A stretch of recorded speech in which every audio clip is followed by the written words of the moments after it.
Perché acquistare una dashcam?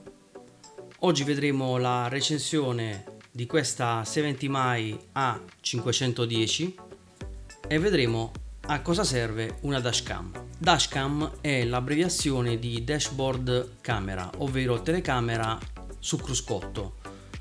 Sono telecamere che sono pensate specificatamente per essere montate su cruscotti di auto, moto, camion, quindi qualsiasi veicolo, le quali vanno a registrare tutto quello che succede intorno alla nostra auto mentre siamo in viaggio. Tutti i filmati vengono registrati su una micro SD in modo da poter essere poi visionati in caso di necessità. Questo significa tutela in caso di sinistri o semplicemente riprendere paesaggi inaspettati o scene inaspettate durante la guida. Esistono dashcam con telecamera solo frontale, oppure frontale e posteriore, o addirittura con 3 telecamere, quindi frontale, posteriore e interno della macchina. Particolarmente utile per chi fa servizio pubblico come i tassisti.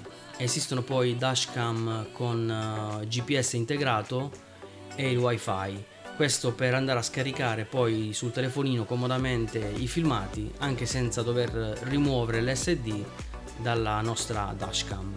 Può tornare molto utile in caso di sinistri e contenziosi, infatti un video è una prova verificabile in un eventuale incidente. Non bisogna azionarle manualmente in quanto partiranno nel momento in cui noi entreremo in auto e accenderemo la macchina e quindi sorveglierà praticamente tutto il nostro viaggio. Quasi tutte le dashcam hanno anche la funzionalità di parking mode, in modo da andare a sorvegliare l'auto nel momento in cui la andremo a parcheggiare. Molti si chiedono se questo sia legale. In realtà la dashcam è perfettamente legale in Italia. L'unica cosa da tener conto è che il montaggio della dashcam non deve oscurare la visuale nel vetro anteriore, ma anche di quello posteriore. Un'altra cosa da tenere presente è la privacy. Infatti, se vogliamo pubblicare sui social i nostri video, dobbiamo oscurare i volti e le targhe. Ma passiamo alla recensione di questo kit. La 70mai A510 in kit include la fotocamera anteriore, questa che vedete già montata nella mia auto, ha una risoluzione di 2560x1440 HDR in 16 noni, la retrocamera 1080p, anche questa regolabile,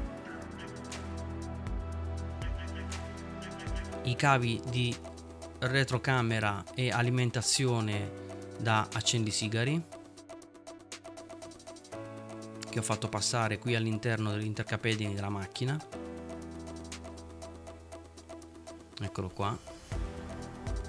È compresa anche una SD da 64 GB, 2 kit, quindi c'è anche un ricambio per biadesivo e adesivo elettrostatico per fissare le telecamere, una levetta per passare i cavi nelle intercapedini e un manuale anche in italiano.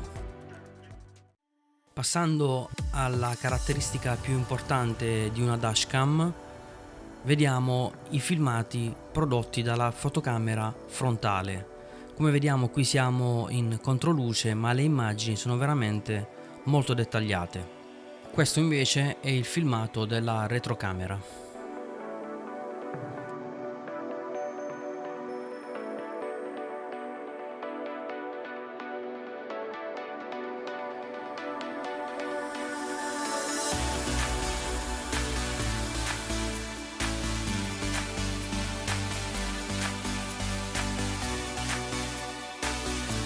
Per darvi un'idea della qualità delle immagini di questa dashcam, ho messo a confronto delle immagini girate prima con la mia vecchia dashcam e poi con la mia nuova 70mai A510.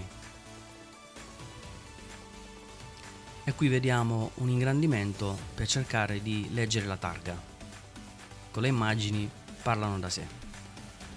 E questo sicuramente grazie al sensore Sony Starvis 2.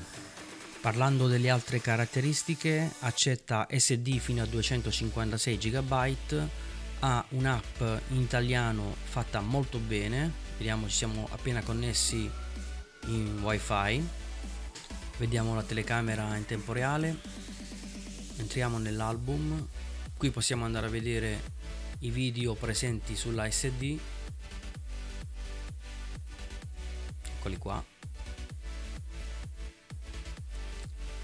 Ne apriamo uno, possiamo applicare la modalità Road Story per questa modalità fantascientifica e grazie al GPS avremo tutte le informazioni di velocità, coordinate, eccetera.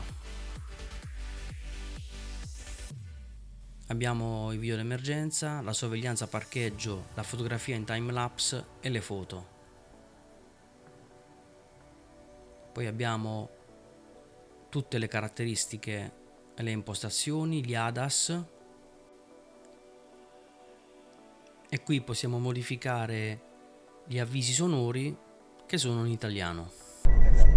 Attenzione, auto anteriore. Abbandono della corsia. Rilevato movimento del veicolo che precede.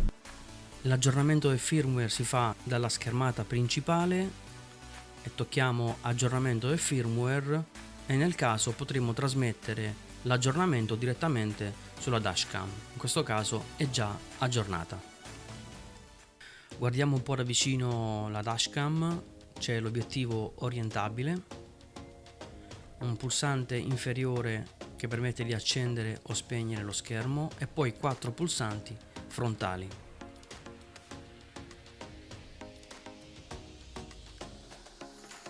Il primo ci permette di escludere l'audio,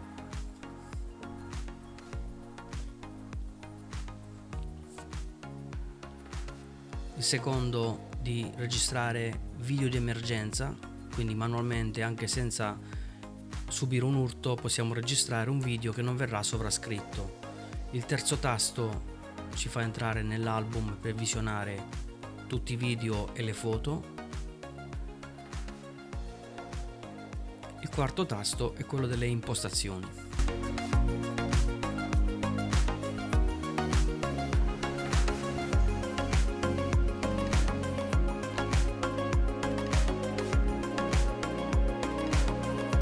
Se vogliamo abilitare la sorveglianza del parcheggio 24 ore su 24 e anche il timelapse, dovremo acquistare il cavo opzionale UP03 che ci permetterà di proteggere la batteria da una sua scarica completa. Ma l'opzione migliore rimane il kit 4G che può ospitare una SIM dati e quindi potremo visionare quello che stanno vedendo le telecamere a distanza in tempo reale, oltre a inviarci notifiche push in caso l'accelerometro rilevi una collisione durante il parcheggio. Inoltre le immagini verranno inviate nel cloud anche in caso di furto. Esiste poi un altro accessorio, il filtro CPL, e che ci aiuta ad eliminare i fastidiosi riflessi di luce sull'obiettivo.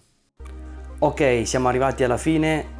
Spero di avervi raccontato tutto di questa dashcam. Trovate tutti i link in descrizione. Se avete qualsiasi domanda scrivete pure nei commenti e noi ci vediamo alla prossima. Ciao a tutti. Ma tu non vuoi dire niente? Casomai non vi rivedessi, buon pomeriggio, buonasera.